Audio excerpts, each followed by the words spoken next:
I'm Ben Silverio. And I'm Ansel Birch, your host in post. And it's time to party. This episode was recorded on October 18th, 2021. We are not doctors. We don't give medical advice. Please drink responsibly. And joining us today is special guest host Ben Banks. What is up, everybody? Welcome. I'm so excited to be here. Thank you for joining us. Fellow nerd, sci-fi movie buff. So this movie was not good, but I had fun watching it, and it's gonna be fun talking about it.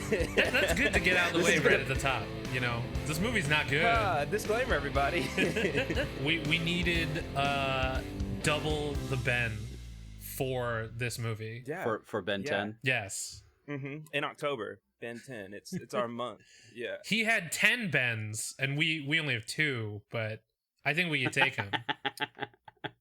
Were there 10 Bens in this movie? No, there was like 6. I counted the one. I think we got at best 3. Let's see. Gray Matter, the crystal you remember one, their names. Come on now. Chroma Stone. Oh, there you go. Wild Mutt. Wild Mutt. That was the other one. And the fire one. Heat Blast. Okay, so that's 5 Bens. Four Arms was supposed to make an appearance, but apparently the budget couldn't handle that, so they said, you're going to be Gray Matter instead. This movie had a budget? Interesting. Did it? I suspect it did at the beginning, and then somebody heard what they were doing, and they were like, oh, no, less money than that, no. Yeah, well, but it's Alex Winter that made it. He directed it. It's true. From Bill and Ted. Well, before we get into that... That blew my mind. It's been a while since we've done this, so let's remind everybody what exactly we do here at Time to Party. You know, every month, we take a time travel movie, break it down into 3 parts. The first episode, we create a drinking and smoking game that will help you rewatch the movie or enjoy it for the first time. The second episode is our movie review episode where we talk about everything about the movie, what we liked, what we didn't like, you know, all the aliens. They'll probably be in that episode. And the third episode is the edutainment episode. I just did the hand gesture for edutainment, and I think if you think really hard, you can see what that hand gesture is. Somewhere between putting your hand out of the car and air quotes, I think. Yeah, that's a pretty good description. In our edutainment episode, we like to jump into the lazy river of information to learn a little bit more about really random stuff. A very little bit. A very little bit. Yes. And I mean, like, you think you want a deep dive of some of this information, but I mean, then someone starts talking about saddles and, you know, you're good with just the shallow. Yeah. Like, what are the Hands of Armageddon? I don't know. We may find out. We may find out. Potentially. Who knows? Yeah, tune into point. episode 3. Man, what a promo. So this first episode is the drinking and smoking game, and our hosts are going to give us some suggested drinking and smoking rules. Please do not do all of these rules. Pick some at your preferred level, something that sounds interesting to you, and play along at home. But dear God, do not play all of the rules. You will die, and we do not advise that. Yes, Aaron likes to say that you should each pick one rule so that you're in charge of that one rule, and that way more people that are playing can get some engagement, you know? Like, whenever this one thing happens, then Ansel gets excited to tell everyone to drink, you know? Everyone in the room has one reason to shout, drink! Yes, exactly. Or smoke, or whatever you're doing. Yes. Push-ups! Push-ups? Apparently it's a new thing for if you don't want to do drinking games. It's like workout game, I guess? Yeah, that's such a big jump. It's like, I don't want to, smoke or drink, but I'll do push-ups. Like, there are other things. You can take a bite of pizza every time. Right. I don't know. There are other. Eat a Skittle. I don't know. There's just a big jump. Yeah, it's a big move. It's a big move. When I was in college, I was teetotal, and I would drink, like water or soda or whatever I was having. Yeah. And my challenge was to not have to get up and pee. Ah. Okay, that's a solid game. Yeah, it got rough. Don't do that with Blade Runner. It's bad. I remember during quarantine when people would just randomly tag each other to take a shot, and then then they would like record it in their story and then tag someone else to do it. But then people started doing it with push-ups, and I was just like, when I got tagged, I was like, are you fucking serious? I'm not doing this. Nah, man. You tagged Can I the do a wrong shot? person. Like I said back in quarantine, like it was forever ago and not just like last year.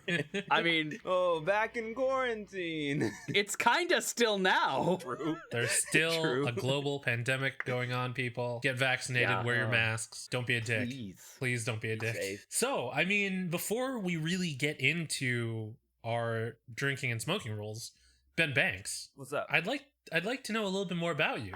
Because full disclosure with our party people, this is the first time we're meeting. Yeah.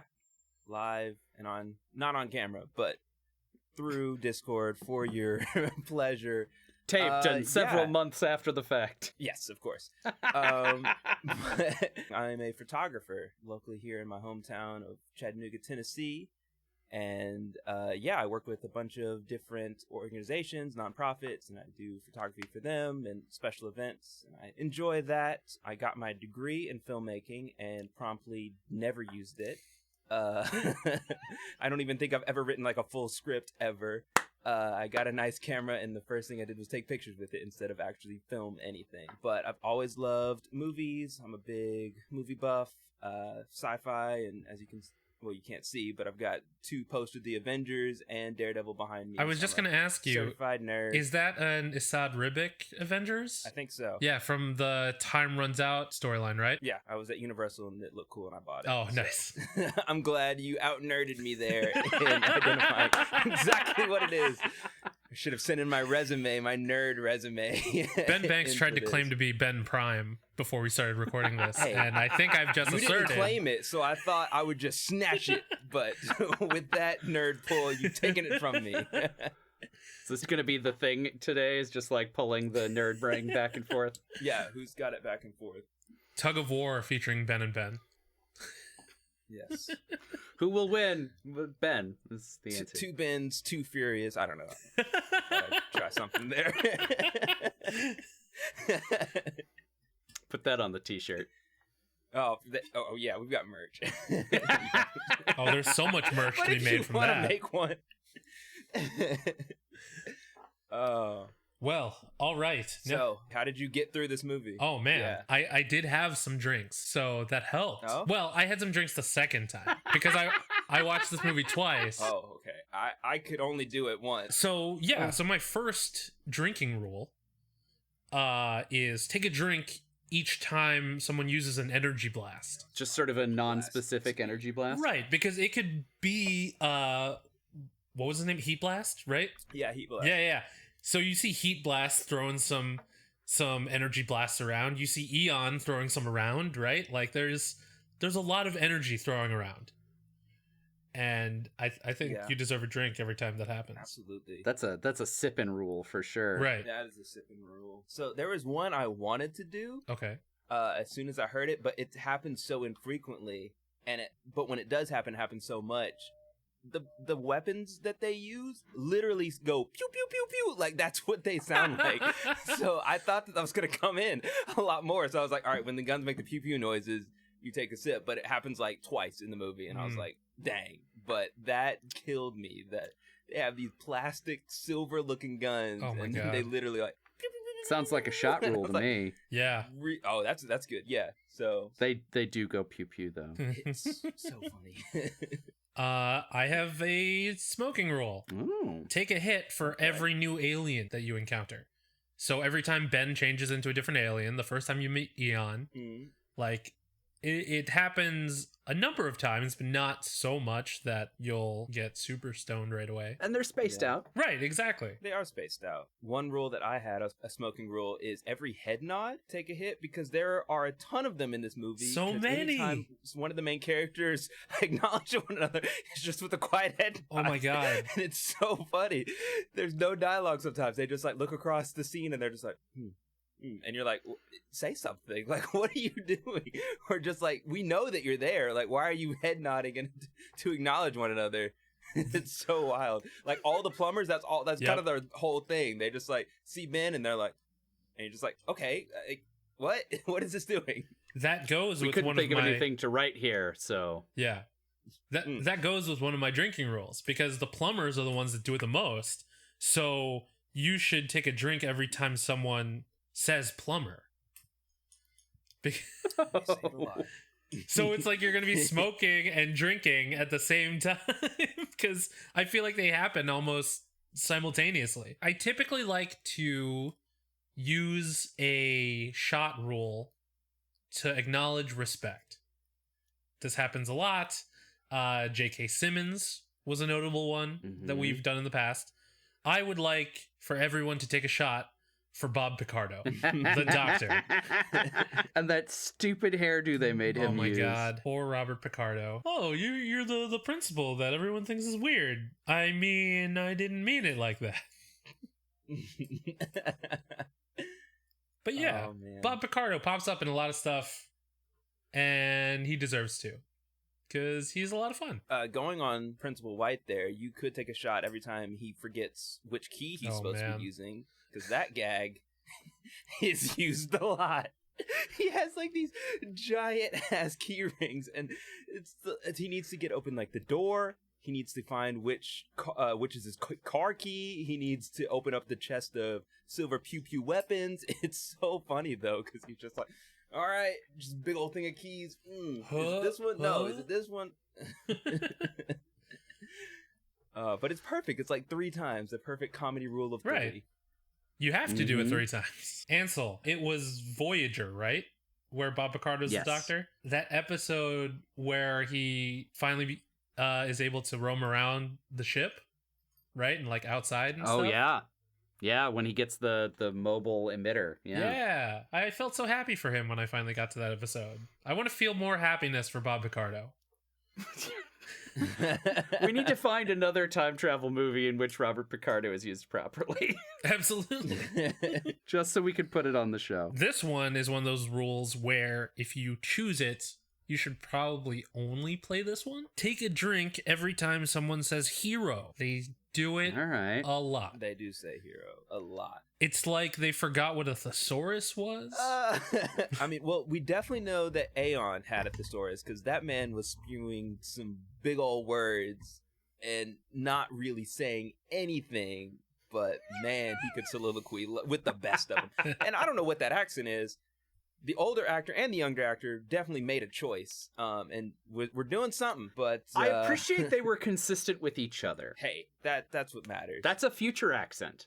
It's a country that doesn't exist yet. Yeah, that's what people sound like in the future when we all wear silver jumpsuits. Of course, with weird glowing bits on them. Lights on our faces. Oh, this is what I thought. Yeah, it was the same dude playing old and young Eon. Oh, well, that's why he was so consistent. Props to him for holding it in both universes. Oh, which means that poor bastard had to do that scene multiple times to get the several angles. Yeah. Oh man. Oh, dang. Pour one out for that guy. Absolutely. Another one I have. You can take a drink for all of Grandpa Max's weird ass snacks with his cricket antenna and his squirrel bits and his. It's like every time he names larva. one. Yeah, beetle larva. Isn't that just what they have at 7-Eleven in Tennessee, Ben?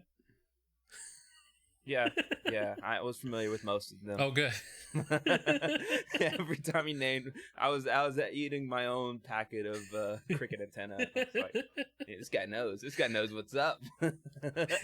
He gets the good snacks. Oh man, look at him. Oh, just the antenna, man. Yeah, is when they're in the elevator. He pulls out and he's like, "Y'all want some of this?" Mm-hmm. That's the best part. Everybody knows. Everybody knows. Well, I'm down to my last rule. Take a hit every time someone refers to Ben's old, smelly shirt that he wore for the entire summer and apparently didn't wash. Nope, it's his lucky shirt. Yeah, I mean, smells be damned, I guess. Yes. Is that just supposed to be like a reference to the fact that the cartoonists didn't bother to change his shirts? Yeah. In the show, maybe? Is that what that's they're definitely what that for? was. Okay. But also... Yeah, because Ben and Grandpa Max both wear those shirts throughout the show. Gwen, they're like, you can change. Yeah. Oh, man, and we're going to get into Gwen. I guess all of them, really. We're going to get into all of them. in the I mean, next we will, episode. but Gwen stands out for a couple reasons. A couple reasons. A couple reasons. I would like to submit a rule. Okay. Yeah, I want you to do a shot every time there is a scene that was obviously storyboarded for the cartoon, and they decided to do it in the movie anyway. Mm-hmm. So, like, the cartoon physics in the diner scene specifically, that's the one that stood out the most to me. The CGI pies just coming from nowhere. Just that was so ridiculous amounts of pie coming off of the same spiral carousel. Yeah. And all that ice cream. All the and the hot dogs too. There was like 4 on each little like stick, and there was like continuously like coming out. just it's like, streams of Just it's that plumber everywhere. technology. That's why she's not more mad, because it's not real food. It just like pops out of something and like Was anyone really mad in this movie, or acted like they were really mad in this movie? Because I couldn't tell. With people's facial cues. Did anyone in this movie really people try were to feeling. act? Is that what? I feel like Bob Picardo gave it a go. That's true. Hey, That's very true. Actually, Eon was really trying. Right. That guy like showed up to make his money that day. And Aloma Wright, who I know best from Scrubs as the nurse Laverne, and then later Shirley. Oh yes. But she was great. Having her as a plumber was pretty badass. I have many questions for you during the review, but I will save them because I have no idea what the hell was going on, and I hope you have some answers. We'll see what we can do. Yeah. But until then, party people, you can find us on the internet. I am at bsilverio20 on Instagram and Twitter. I'm _Blendian1 on Instagram and Twitter. And I am at Indecisionist on Twitter and at The Indecisionist on Instagram, because somebody took Indecisionist Curse them. and is not using it. Special thanks to April Moralba for our podcast art, and to Marlon Longid of Marlon and the Shakes for our amazing theme song. This has been an Indecisionist production. And you can join in the conversation using the hashtag #TimeToParty. That is time, the number 2 party. All right, kids. Well, it's been a while, but we're back in the swing of it, right? Hell yeah. Yeah. Back in that saddle. Not the same saddle from the from Generations episode, but a saddle. A saddle. Yes. So, until next time, party people, be excellent to each other. And party on, dudes.